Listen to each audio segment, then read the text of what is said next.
जय राक्षस राज हिरिम्ब मल्ल की जय। राक्षस राज हिरिम्ब मल्ल की जय। राक्षस राज हिरिम्ब मल्ल की जय। जय हो राजा हिरिम्ब मल्ल की जय।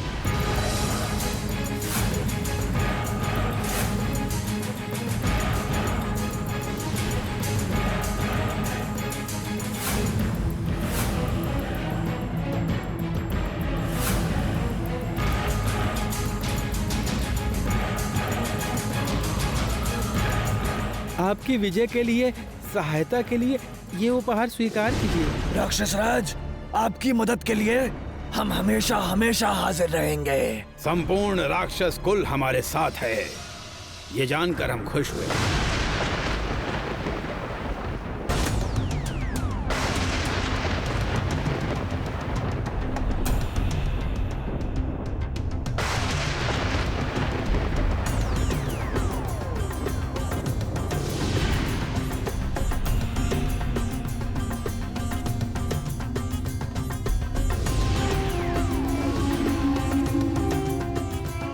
जय राक्षस राज हिरिम्ब मल्ल की जय। जय राक्षस राज हिरिम्ब मल्ल की जय। जय राक्षस राज हिरिम्ब मल्ल की जय। जय राक्षस राज हिरिम्ब मल्ल की जय। रात के महाभोज में आप सबका स्वागत है। कोई नहीं भूलना, राक्षस राज हिरिम्ब मल्ल की जय। राक्षस राज हिरिम्ब मल्ल की जय।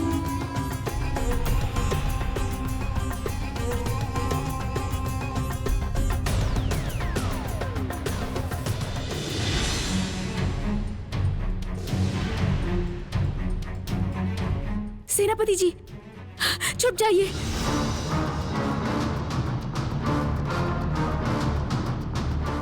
गाड़ी वो रही, वो देख। हाँ, चल चल।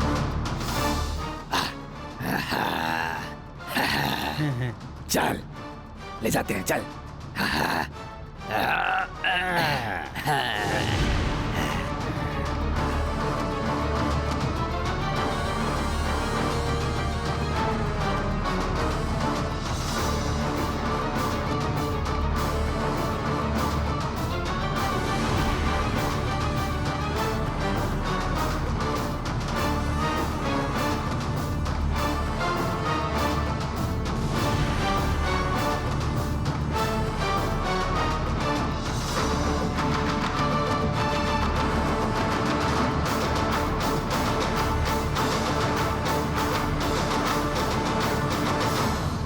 कहाँ ले जा रहे हैं ये हमें? इन फलों के बीच में कब तक रहेंगे हम? सेनापति जी, चुपचाप बैठ जाइए। ये फल जरूर राजभवन जाएगा। समझा? हाँ बोल। समझा बंधु? हाँ। इन फलों को राजमहल के सब्जी भंडार में पहुंचाते ही हमारी छुट्टी। बस उसके बाद हमारा काम खत्म। अरे और भी काम है शाम को। हाँ। क्या? हाँ। अरे बाप रे। अरे चलो, निश्चिंत हुए, यही मौका है। अब हम राजभवन के अंदर जाएंगे। ठीक कह रही हो। उसके बाद हम पता लगाएंगे कि उस चंपा के फूल तक हम कैसे पहुंचेंगे। ईश्वर हमारी जरूर सहायता करेंगे। ऐसा लग रहा है हम सही दिशा में हैं। हमारी विजय अवश्य होगी।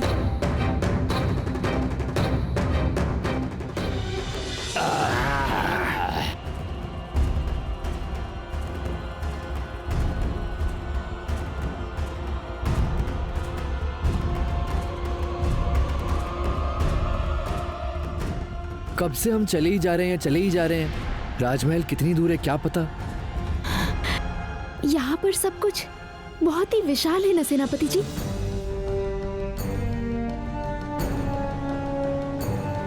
मेरे प्यारे राक्षस गण, आज शाम यहाँ तुम सबको साथ पाकर मुझे गर्व हुआ। बहुत प्रसन्न हूँ मैं, बहुत प्रसन्न। अपने जन्मदिन की शाम में पूरे राक्षस कुल को समर्पित करता हूँ। राक्षस राज हिरिम्ब मल्ल की जय। राक्षस राज हिरिम्ब मल्ल की जय। राक्षस राज हिरिम्ब मल्ल की जय।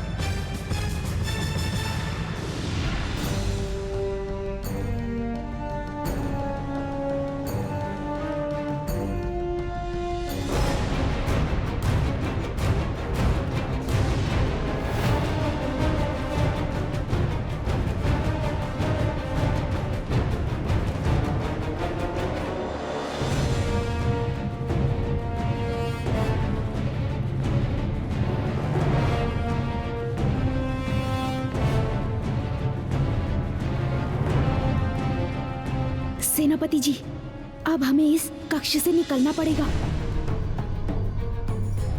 चारों तरफ अच्छे से देख लेना पड़ेगा।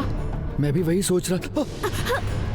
चल चल, बूढ़े बाबा के शाम का खाना पहुंचा के आते हैं, नहीं तो बूढ़े बाबा को गुस्सा आ जाएगा।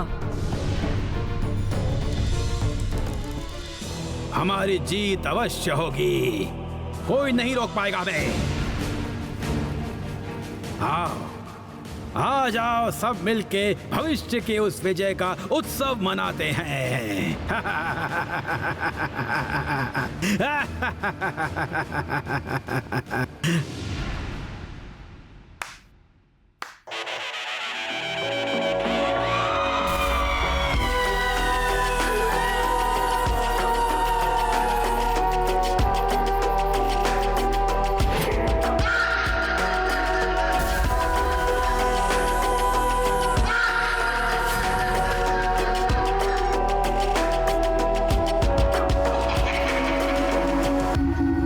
पिताजी,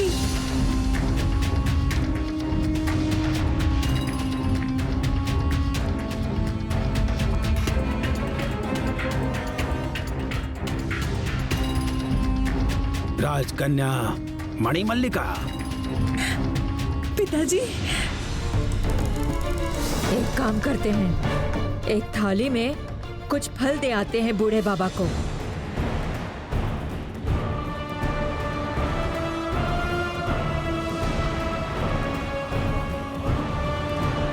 रुक जा। क्या कर रही है तू? बूढ़े बाबा को आम बिल्कुल पसंद नहीं है। आम देखते ही उन्हें गुस्सा आ जाएगा। हाँ, मैं तो बिल्कुल भूल ही गई थी। तो फिर एक काम करते हैं, कुछ सेब और अंगूर दे आते हैं बूढ़े बाबा को। ये ठीक रहेगा। बाल बाल बच गए सेनापति जी, नहीं तो हम अभी पकड़े ही जाते। अरे रुक जा, अभी ये सब ले जाने की कोई जरूरत नहीं है। बूढ़े बाबा ने कहा है वो रात को फल खाएंगे, अभी तो वो बादाम और खोया खाएंगे। ये ठीक रहेगा, ये सब फल रात को देंगे बूढ़े बाबा को। हाँ, बूढ़े बाबा खुश हो जाएंगे। हाँ। चलो चलो, हम रसोई में जाकर खोया लेकर आते हैं। हाँ, चल, चल, चलो हाँ, चलो चलो। चलो चलो।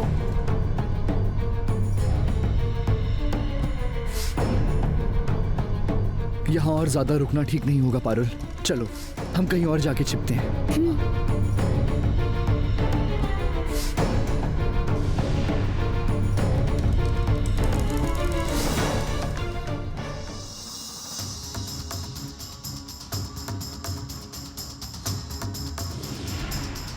पिताजी, पिताजी मैं लौट आई हूँ।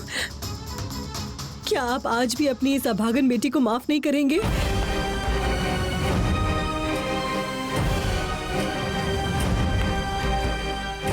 बहुत आस लेकर आज मैं आपके पास आई हूँ पिताजी। सब कुछ भूलकर एक बार मुझे अपना लीजिए, एक बार मुझे अपने पास बुला लीजिए। क्या इतने सालों के बाद भी आज मुझे खाली हाथ लौटा देंगे पिताजी?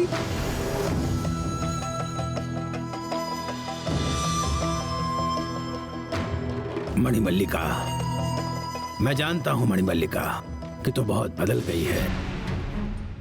एक दिन एक इंसान से विवाह करके तूने राक्षस कुल के गौरव को मिट्टी में मिला दिया था और इसलिए मैंने तुझे निष्कासित कर दिया था। लेकिन आज तूने सूर्यनगर को राक्षस राज्य में परिवर्तित करके हमारे राज्य की सीमा और सम्मान दोनों को बढ़ाया है। नहीं मेरी बच्ची, मैं तुझसे और नाराज नहीं हूं, बिल्कुल नहीं हूं। बल्कि मैं तो एक पिता होने के नाते तुझ पर मुझे गर्व महसूस हो रहा है। गर्व। पिताजी, सच में मैं तुझसे अब और नाराज नहीं हूं, बिल्कुल भी नाराज नहीं।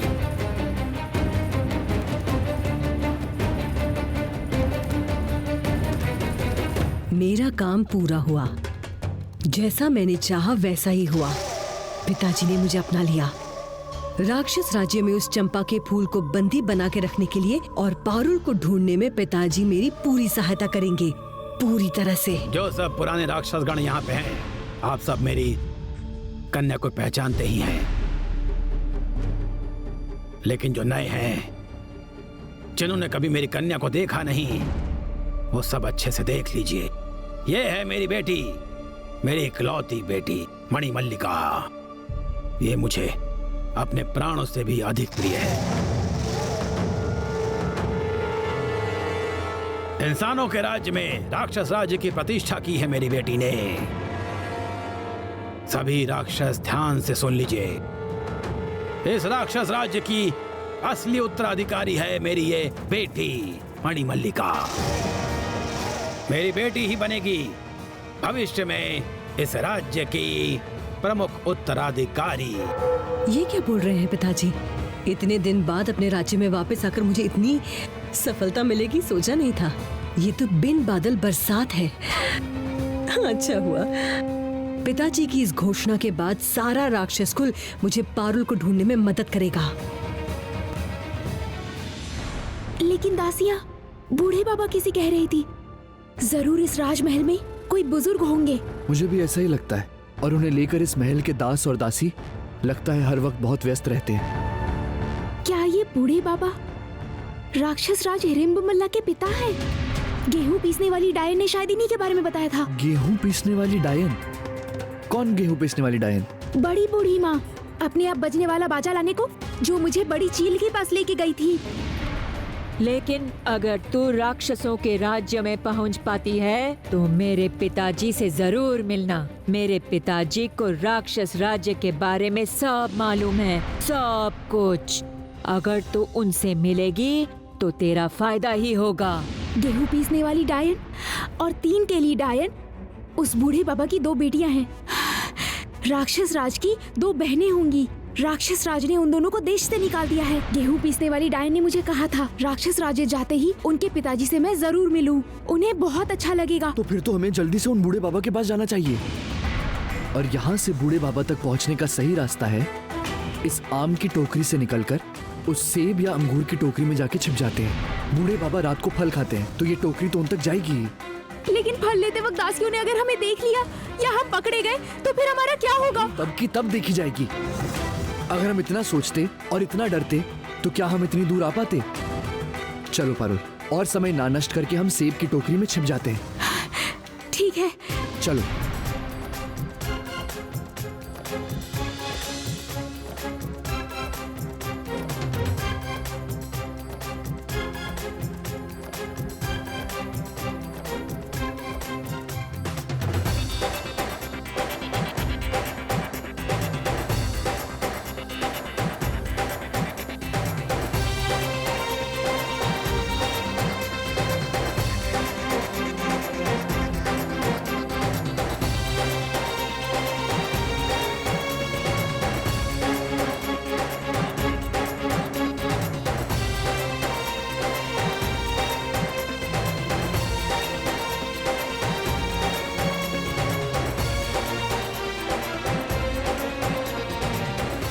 बस रात की प्रतीक्षा है।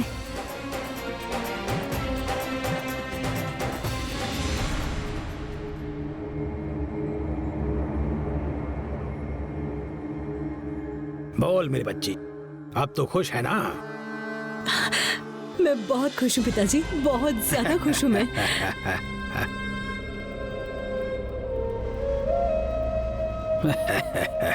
मैं आपसे क्षमा चाहूंगा महाराज, बात बहुत जरूरी है इसलिए मेरी बोलने की इच्छा हुई, क्षमा कीजिएगा। राक्षस राजकन्या मल्लिका ने एक दिन अपनी जितनी भी शक्तियां हैं उन्हें खो दिया था। अभी तक वो उन सारी शक्तियों को वापस नहीं पा सकी हैं, इसीलिए वो अब तक पूरी तरह से राक्षसी भी नहीं बन पाई हैं। और फिर इतने दिन मनुष्य के इतने करीब रहने के बाद उनके शरीर से मनुष्य की गंध आ रही है। महाराज, आपने कैसे बिना जाने ऐसे ही किसी को राक्षस राज्य का उत्तराधिकारी घोषित कर दिया? ये प्रश्न तो यथार्थ है राक्षस राज।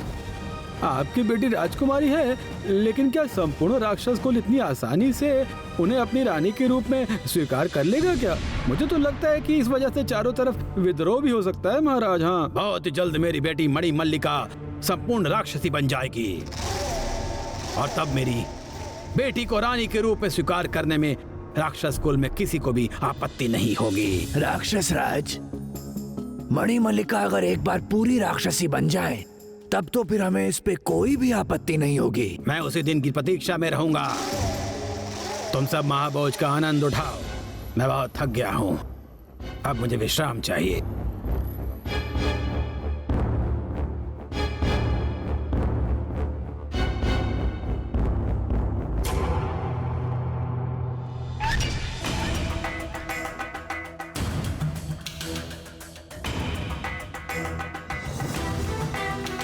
सच बोल रही हूँ, ये बूढ़े बाबा जो है ना, इनका दिमाग बड़ा अजीब है। कब वो आग की तरह गर्म हो जाते हैं और कब मिट्टी की तरह नरम हो जाते हैं, कुछ समझ ही नहीं आता। चल चल, अब देर मत कर, नहीं तो बूढ़े फिर से गुस्सा हो जाएंगे। फल काट लेते हैं। हाँ चल।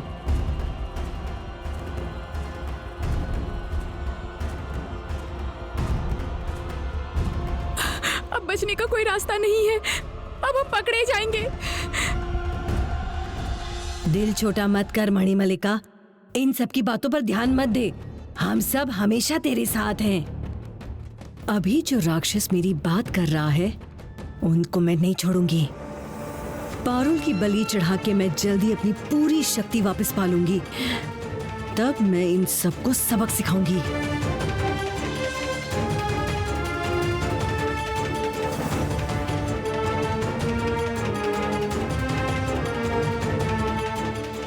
पता है आज राक्षस राज के जन्मदिन की भोज सभा में क्या हुआ था? मैंने तो कुछ नहीं सुना। क्या हुआ? राक्षस राज की बेटी आई है इंसानों के राज्य से।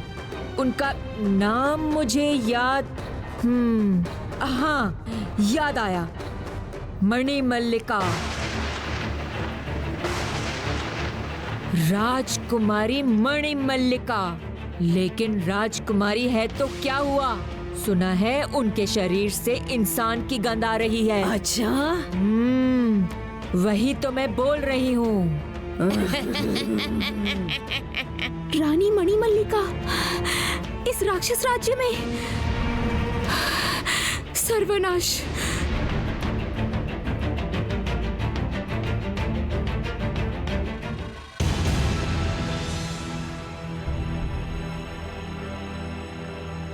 जरूर हमें ढूंढते हुए यहाँ आ गई होंगी रानी मणिमल्लिका।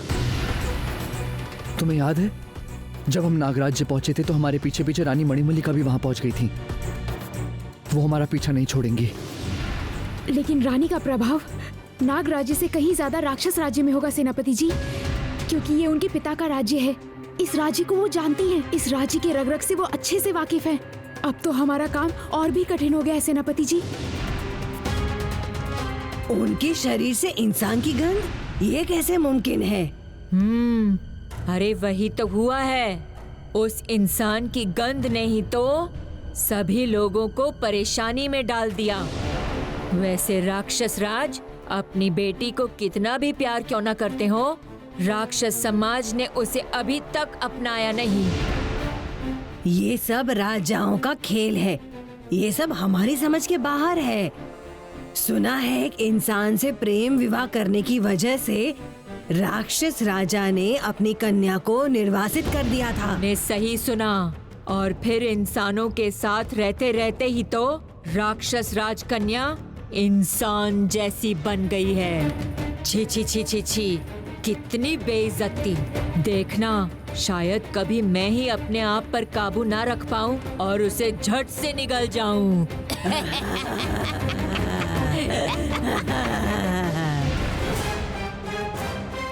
दो जीते जागते इंसान राक्षस राज्य में प्रवेश कर गए हैं और किसी को कुछ पता नहीं है। सिर्फ बातें करते हैं, बड़ी बड़ी बातें, और किसी को खबर तक नहीं मिली। बस एक बार मैं पारुल की बलि चढ़ा के राक्षसी बन जाऊं, फिर सारे अपमान का प्रतिशोध लूंगी मैं।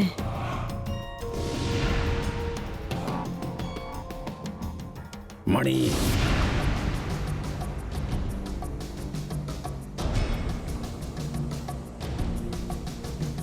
क्या बात है? इतने दिनों बाद तुम मायके आई है, लेकिन तू इतनी बेचैन क्यों लग रही है? समझ में आया। महाभोज में उपस्थित राक्षसों ने तेरे बारे में जो कहा, उससे तुझे ठेस पहुंची है। राक्षस राजकन्या मल्लिका ने एक दिन अपनी जितनी भी शक्तियां हैं उन्हें खो दिया था। अभी तक वो उन सारी शक्तियों को वापस नहीं पा सकी हैं। इसीलिए वो अब तक पूरी तरह से राक्षसी भी नहीं बन पाई हैं। और फिर इतने दिन मनुष्य के इतने करीब रहने के बाद उनके शरीर से मनुष्य की गंध आ रही है। तो इन सब के बारे में इतना मत सोच। तूने सूर्यनगर में राक्षस राज की पताका फहराई है। ये कोई छोटी बात नहीं है बेटी। जिसे जो कहना है कहे, लेकिन मैं जानता हूं एक तू ही है जो मेरी उत्तराधिकारी है। तू निश्चिंत रहना।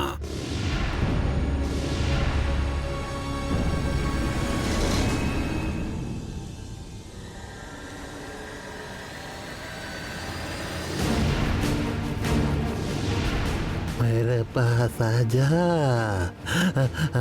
खाओ माओ खाओ, इंसान की गंध पाओ। खाना दे खाना दे। आओ माओ खाओ, इंसान की गंध पाओ। खाना दे खाना दे। आओ माओ खाओ, इंसान की गंध पाओ। खाना दे खाना दे। ये बूढ़े राक्षसी राक्षस राज के पिता हैं। बूढ़े बाबा, आपके लिए खाना लाई हूँ, सेब और अंगूर। इंसान की आप खा लीजिए। खाना दे खाना दे। रात बहुत हो गई है, फिर कल सुबह खेलिएगा बूढ़े बाबा। अभी ये फल खा लीजिए। खाना दे।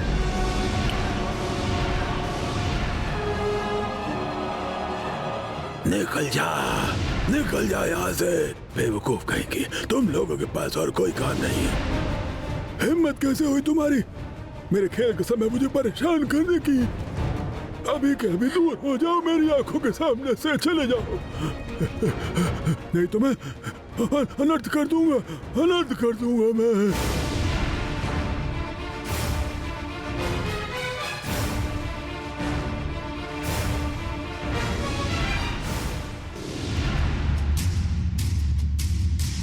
मैं उन सब के विषय में चिंतित नहीं हूँ। मैं चिंतित हूँ दो इंसान को लेके।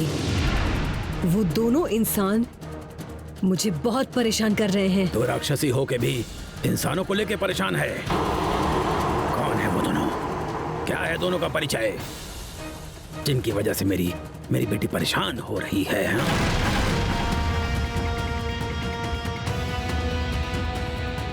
इंसान होके भी वो दोनों साधारण इंसानों से बहुत अलग हैं, बहुत ही साहसी और बुद्धिमान। इसीलिए तो दोनों असुर राज्य को पार करके राक्षस राज्य की सीमा तक आ पहुंचे हैं। असुर राज्य को पार करके राक्षस राज्य की सीमा तक पहुंच चुके हैं? क्या बोल रही है तू? यह असंभव है। असंभव है, लेकिन इसी असंभव को संभव किया है। अच्छा हुआ दासियां चली गई, हमारे पकड़े जाने का डर कम हुआ। लेकिन अब बूढ़े बाबा क्या करेंगे क्या पता। खाओ माओ खाओ, इंसान की गंध पाओ।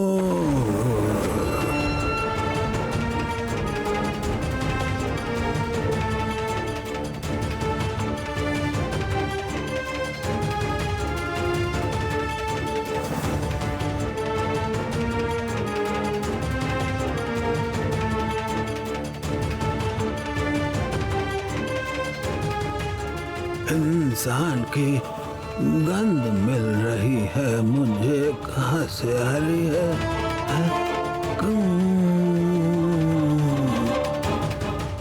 कहाँ से आ रही है ये गंध?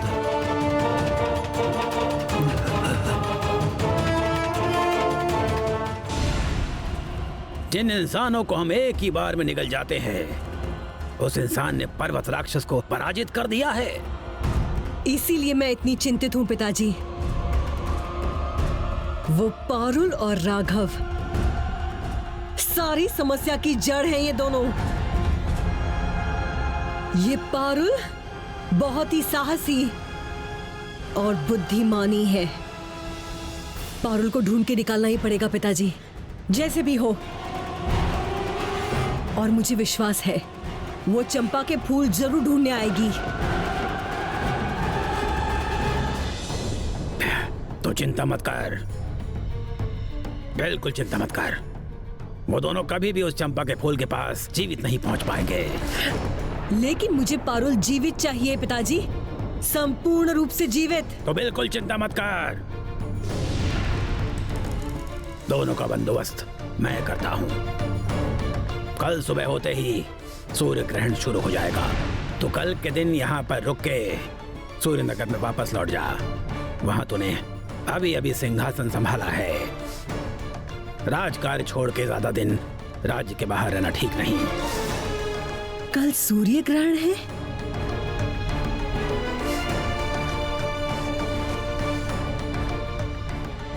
मेरे कक्ष में इंसान की गंध की हूँ।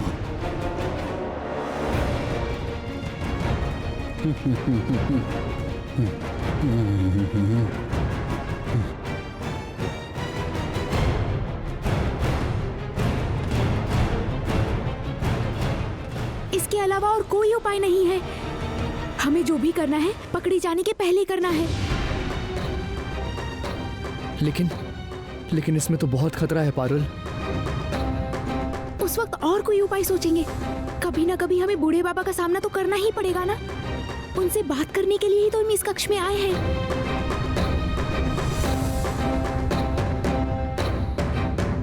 सावधान पारुल।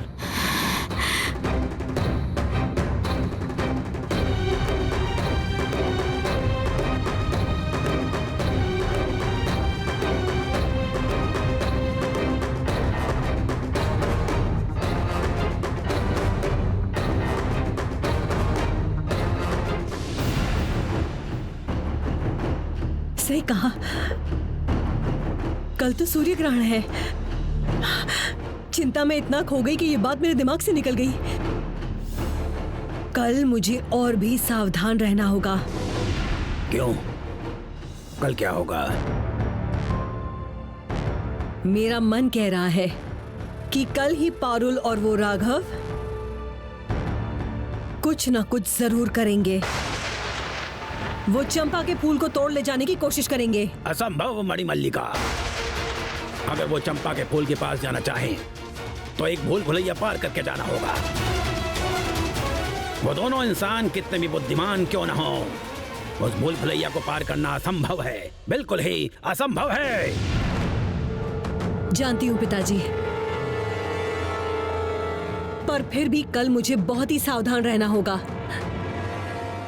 क्योंकि कल सूर्य ग्रहण है और सूर्य ग्रहण के समय राक्षसों की क्षमता वैसे ही कम हो जाती है। इसी मौके का लाभ उठा सकते हैं। लेकिन अभी तक पूर्ण रूप से राक्षसी ना बनने की वजह से मेरी क्षमताएं कम नहीं होंगी।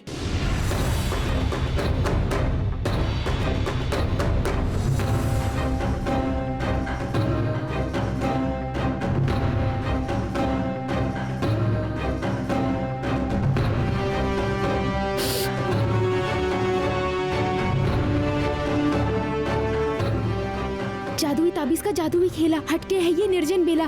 पहले जैसे बने रूप, जादू की झप्पी जाने खू।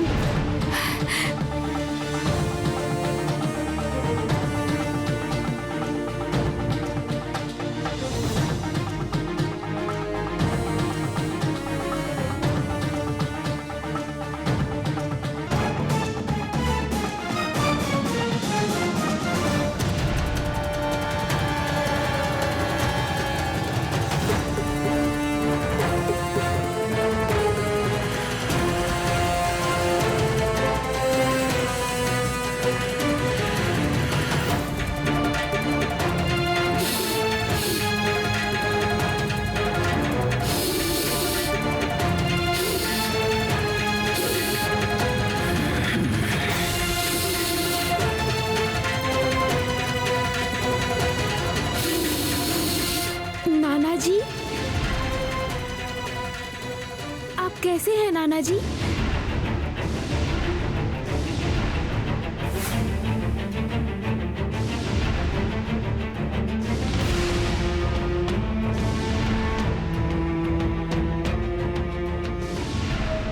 ठीक है, अगर तो खुद उस फूल पे पहरा देना चाहती है तो ठीक है, मुझे कोई आपत्ति नहीं है।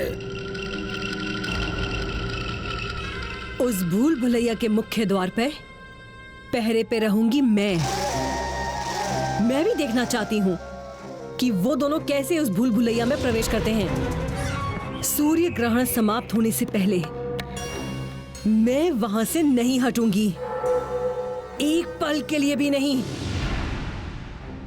वो इंसानी लड़की मुझे जीवित चाहिए पिताजी, जैसे भी हो, किसी भी हाल में हो। उस पारुल की बलि चढ़ाने के बाद ही मैं संपूर्ण राक्षसी बनूंगी। मैं भी यही चाहता हूँ मणिमल्लिका। मैं चाहता हूँ कि जितनी भी जल्दी हो सके तुझे तेरी शक्ति वापस मिल जाए, जिससे राक्षस कुल का कोई भी तुझ पर उंगली ना उठा सके। और तेरी बलि को ढूंढने में मैं तुझे पूर्ण रूप से सहायता करूंगा। बिल्कुल चिंता मत करना तू।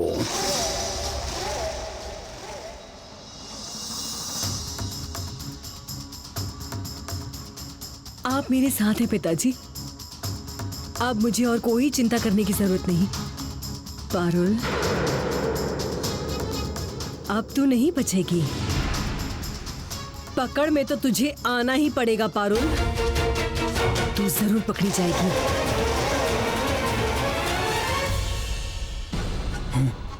कौन है तू?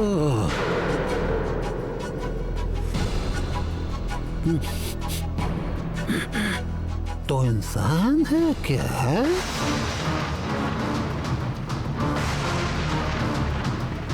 तेरी हिम्मत तो बहुत खूब है। इतनी छोटी सी लड़की हो के तू राक्षसों के राज्य में आई है। आओ आओ खाओ। अब क्या बोलूं मैं? क्या बोलने से बूढ़े बाबा मुझ पे भरोसा करेंगे? गेहूं पीसने वाली डायन ने जो कहा था वो एक बार बोल के देखती हूँ, शायद काम हो जाए। तू डर मत, तू मेरे पिताजी से कहना कि तू मेरी बेटी है। अपनी नातिन को देख के बाबा का मन जरूर नरम पड़ सकता है, तू चिंता मत कर। अरे नहीं नहीं, आप गुस्सा मत होइए नाना जी, मैं तो आपकी नातिन हूँ।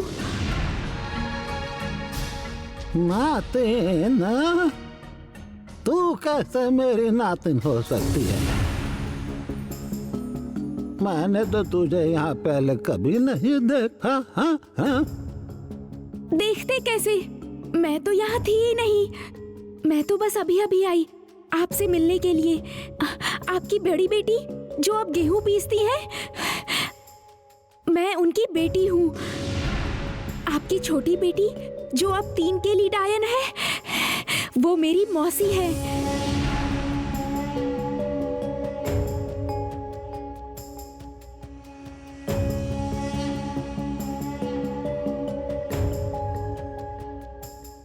लड़के, तू सच बोल रही है ना?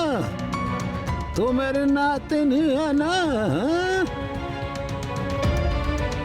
तो फिर एक बार मेरे पास आ जा। हाँ, आजा आजा, जल्दी आना।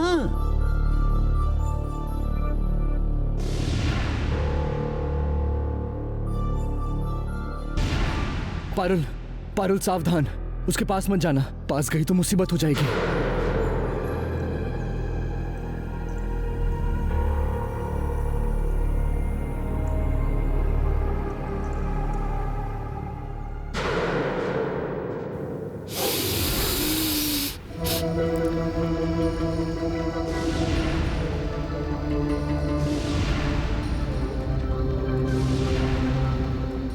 तो कैसे मेरी नातिन हो सकती है?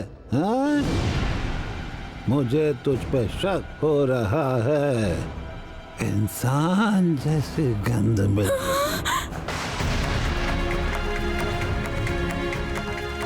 मैं पकड़ी जाऊंगी।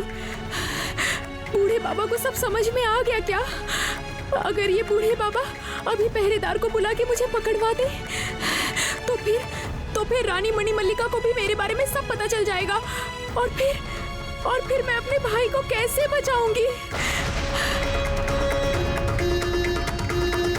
क्या करूंगा मैं अब? पारुल तो अब पकड़ी गई।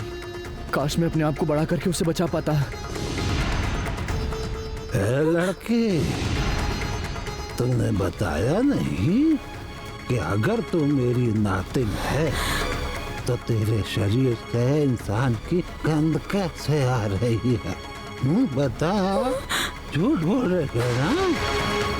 इतना नरम शरीर, ऐसे इंसान जैसी गंध लेके तो मेरी नातिन नहीं हो सकती। तू मेरी नातिन नहीं हो सकती। बता, इंसान की गंध कहाँ से आ रही है?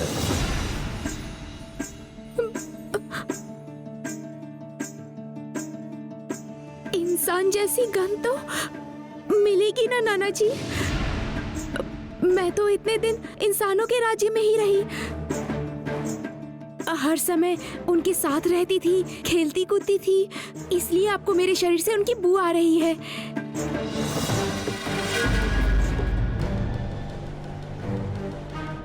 लेकिन आप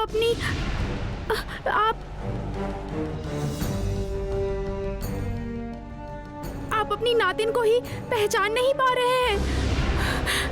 मैं कितनी आशा लेकर आई थी।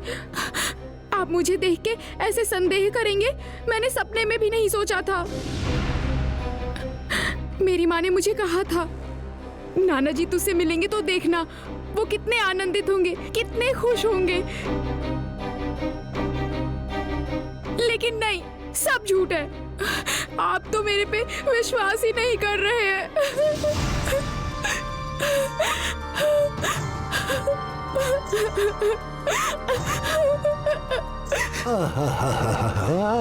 रो मत मेरी बच्ची, रो मत। मेरी बड़ी बेटी गेहूं पीसने वाले के साथ में बहुत सालों से नहीं मिला हूँ ना।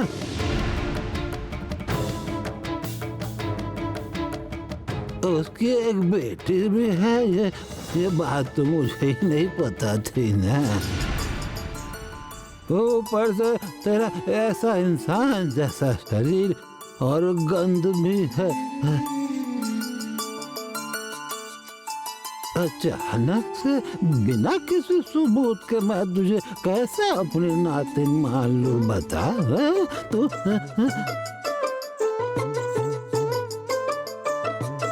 तो कुछ भी बोल, मुझे विश्वास नहीं हो रहा, नहीं हो रहा मुझे विश्वास। अब क्या होगा? बूढ़े बाबा तो पारुल की बातों पर विश्वास ही नहीं कर रहे।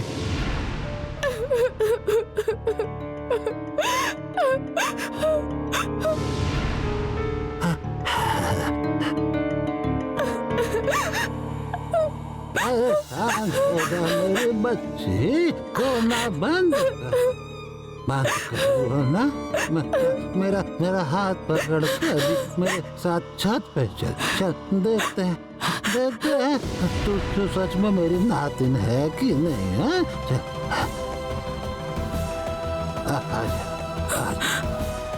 रो मत, अभी मेरे साथ चल छत पे चल। हाँ? मैं क्या करूंगा? मैं तो पारुल के साथ चाह के भी नहीं जा सकता। लेकिन एक बात मुझे समझ नहीं आ रही, उस इंसान लड़के और लड़की को राक्षस राज्य में प्रवेश करने के रास्ते का पता कैसे चला? ये बात मुझे अब तक समझ नहीं आ रही। असुर राजकन्या नाशाभूति ने इस रास्ते के बारे में बताया। असुर राजकन्या नाशाभूति? जी पिताजी। और फिर उस नाशाभूति ने मुझे गलत खबर देकर बहुत बड़ी भूल की है।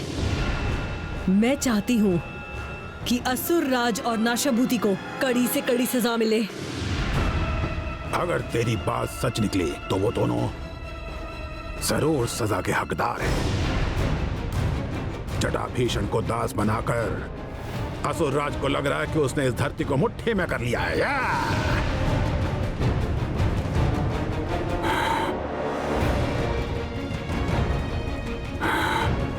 बोल, और क्या चाहिए तुझे? पिताजी, कल भूल भुलैया के पहरे में बैठने से पहले मैं राजमहल को अच्छे से जांच परख लेना चाहती हूँ। बहुत दिनों के बाद यहाँ आई हूँ, शायद बहुत कुछ बदल गया होगा। पिताजी, अगर ढूंढते ढूंढते राजमहल में वो मिल जाएं तो सूर्य ग्रहण तक प्रतीक्षा करने की जरूरत नहीं है। और उस चंपा के फूल को मैं एक बार अपनी आंखों से देखना चाहती हूँ। ठीक है, मैं अभी जाकर बंदोबस्त कर देता हूँ। कोबला और सोबला,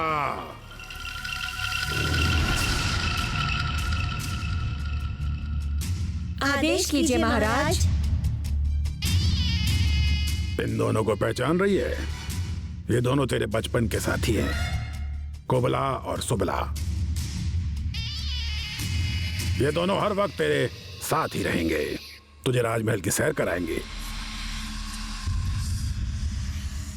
आइए राजकुमारी, हमारे साथ आइए। सब कुछ मुझे अच्छे से देखना ही पड़ेगा पिताजी। आपके राज्य की उत्तराधिकारी तो मैं ही हूँ। अगर तू सच में मेरी नातिन है ना, तो फिर लोहे की उड़द दाल को चबा कर दिखा जरा। हाँ, दिखा, देखते हैं तू ये कर सकती है या नहीं। ले।